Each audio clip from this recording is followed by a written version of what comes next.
The first of my answer videos for the question and answer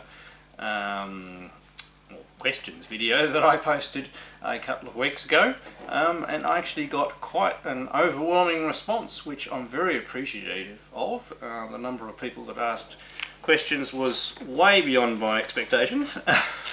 I've never actually really done a Q&A video before. I think I might have done one, a small one, like about 3 years ago. I'm just trying to remember. I can't remember how many questions and answers I got, but I've got close to 50 people have asked me questions, and quite a few of them have asked, you know, up to 3 questions. So there are quite a lot of questions to get through. So this will be a multi-part series now, which I don't mind doing. Because it's nice to just sit down in front of the camera and chat. And you're going to have to put up with my glasses because, you know, I'm not a spring chicken anymore, and I unfortunately need them to read text, especially on pieces of paper. And I've got all the questions and answers here. I'm going to break them, as I said, up into multiple videos. I'll try not to answer too many in one, and I'm going to do them fairly cold. Unless I really, you know, think that I need any particular props, I'll actually just go and grab them as I need them. So that gives you as natural as possible answers. So anyway, without further ado, let's get into them. So the very first person to ask a question was Polaventris. Now, Polaventris is a channel I've been subscribed to for quite a long time. Actually, probably one of the very first channels that I subscribed to, along with a couple of other YouTubers who have also asked me questions, so I'll mention them at the time. Now, also, every person who asked me a question, I'll put a link down to their channel in each answer video, so you can go check their channels out. Polaventris does very good Commodore 64 gameplays, and they're always very interesting. He only has the one question, and it's a very good question, and it is, how are you today? Paula, today I'm actually feeling quite good, because for the last 4 days I've had the flu again. That's my slightly lazy appearance today. And I just went and saw my third eldest daughter, I've always got to make sure I get the numbers right, in her Elevate Dance concert. So a good family day today. Also, my second eldest daughter is hopefully home soon after going to multiple auditions for some shows that she wants to be in. So it'll be interesting to see how she goes when she gets home. So there you go. Bit of a general question to get us started. Right, sorry about the slight cut. I had a little issue with my notes. So the next person to ask me a question was a YouTuber called FiXato, who has been a subscriber of mine for quite some time, I believe. I haven't checked people's dates and things like that, but I can remember seeing him around for a while and commenting on my videos for quite some time. I know he is into his MSX systems as well. So his question, knowing what you know about all the systems, such as their prices, available software, and when their software availability would diminish, so in other words, this is in hindsight, which systems would you get in which order? For instance, when I grew up with an MSX2, I didn't really know anyone with other home computer systems. I ignored Amiga for a long time. Knowing what I know now, I might have saved up for one instead of buying another second-hand MSX2 model. So basically he stuck with the MSX2 because that's what he knew.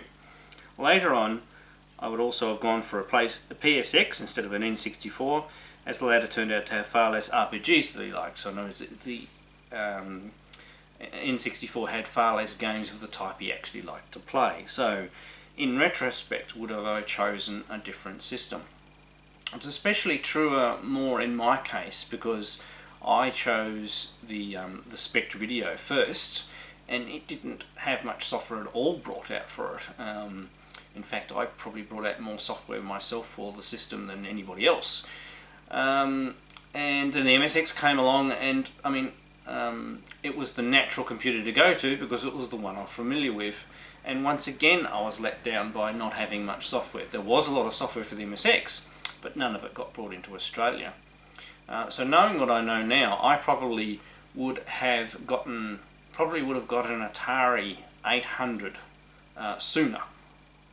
I actually sold them in the store that I worked in. I was a big Atari fan. Obviously Atari software support was quite big, and that probably would have I would have ended up being a 6502 developer earlier in my life instead of only recently, and would have gone down the Atari path. You know, things back then that didn't help was the Atari was a lot more money, and I really didn't have a lot of money. So now, as to the next generation, I actually did heavily research and buy. I really wanted and bought an Amiga first, just that their reliability let me down, and then I went to an ST. I stuck with the STs for quite a long period throughout their lives and went through many models, but I probably, in the end, really should have stuck with the Amiga. So, you know, because it was the better, more powerful machine, and I probably would have been able to use it for more things. Although I did get a lot of practical use out of the Atari STs, a lot of desktop publishing, and used it as a general, you know, workstation, not just for playing games and things like that.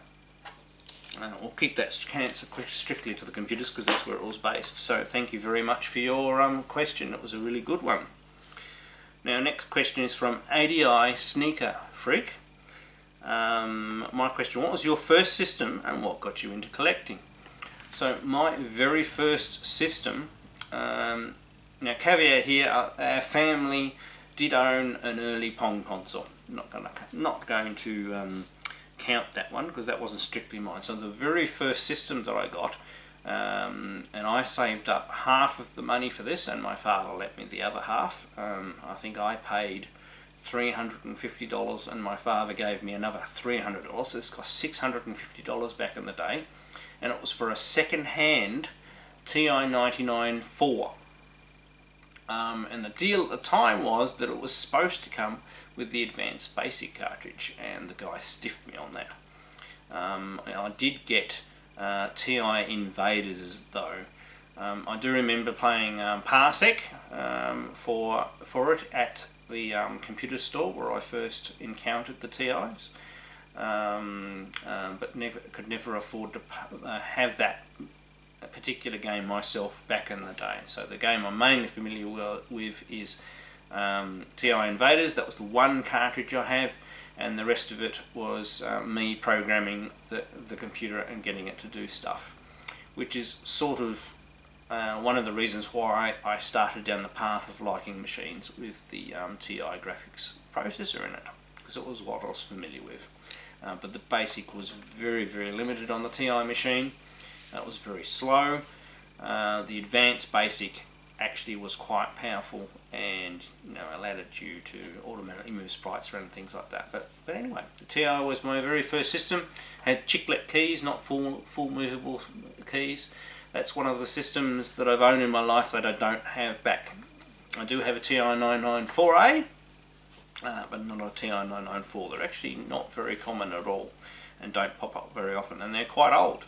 You're talking a late 70s machine. Now, what got me into collecting?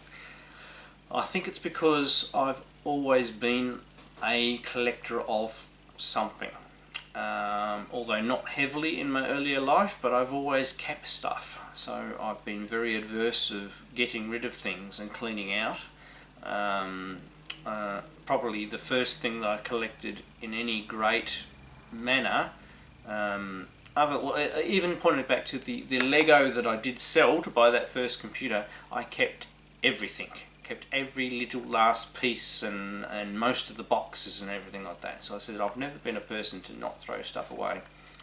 But I still considered Lego a toy rather than a thing I was collecting. So probably the very first thing that I started collecting would be art cards. So collector cards. I've got quite a few cards, and I have my original Star Wars bubblegum cards and things like that. I think my video game collecting though grew out of the stuff that I had that I didn't necessarily have out. I had it away in storage and things like that, and collected over a large number of years. And then when I realised that I still loved all of those original computers and games and things like that, I wanted to get some of the other ones that I never got to have when I was growing up. So some of them I had and sold, and others that I always would have liked to have had play with, and it just kept on building and collecting up from there. So excellent question, thank you very much. And next question is from Ginger Tom 64. My question is, what is your most prized retro PC and what makes it so special? I think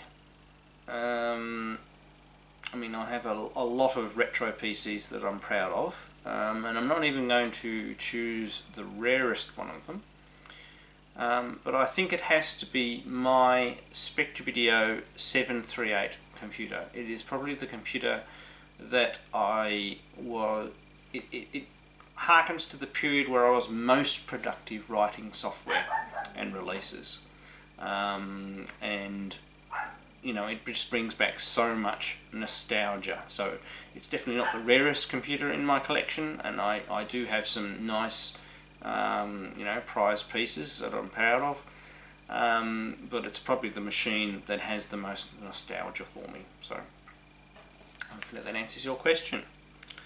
Alright, so for the next person, and this will be the last one in this section, we'll switch to SoftOtaku, who has actually submitted a video response set of questions.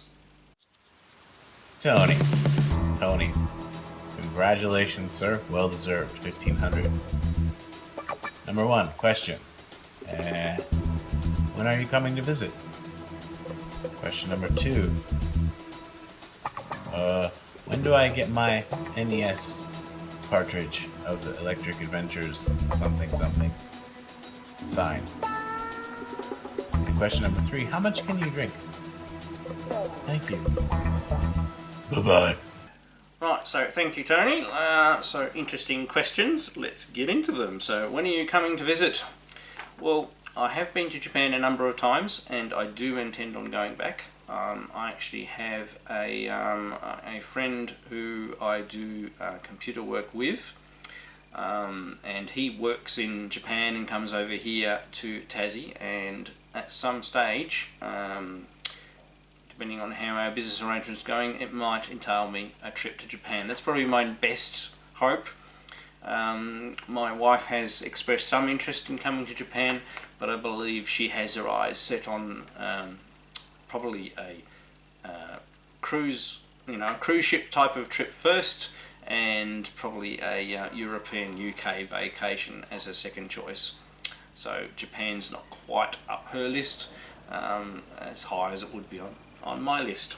So I suppose that puts it into timescale. So it's probably more a business trip for me that will get me over to Japan rather than a holiday. When do I get my EA NES cart signed? Obviously. Well, unfortunately I don't manufacture the EA NES carts.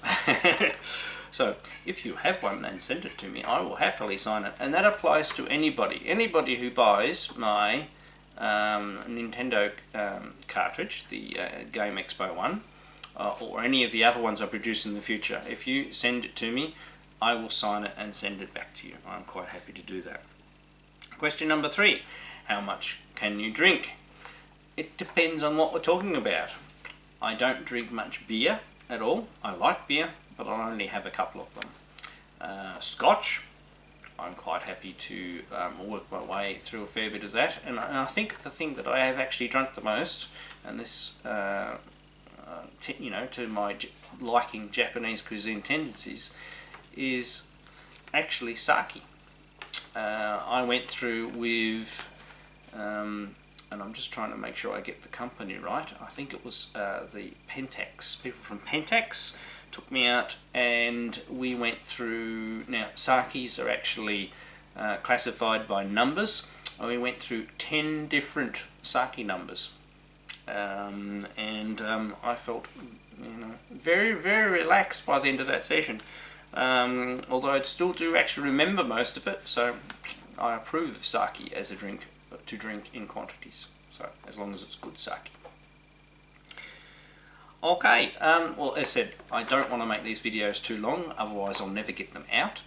And a little bit of editing, things like that. So we'll try and do them once a week, and we'll get through the questions. Obviously that will go past the end of the competition time, so at the time this video has been recorded, the competition is still open until the 24th of November, and you can still keep on asking questions and be entered in from my prize as well. But thank you to all those who asked questions for this part, we'll continue on in another episode in another week. Alright, I'm Electric Adventures. Thanks to all my subscribers, and thanks for watching, and I'll catch you next time.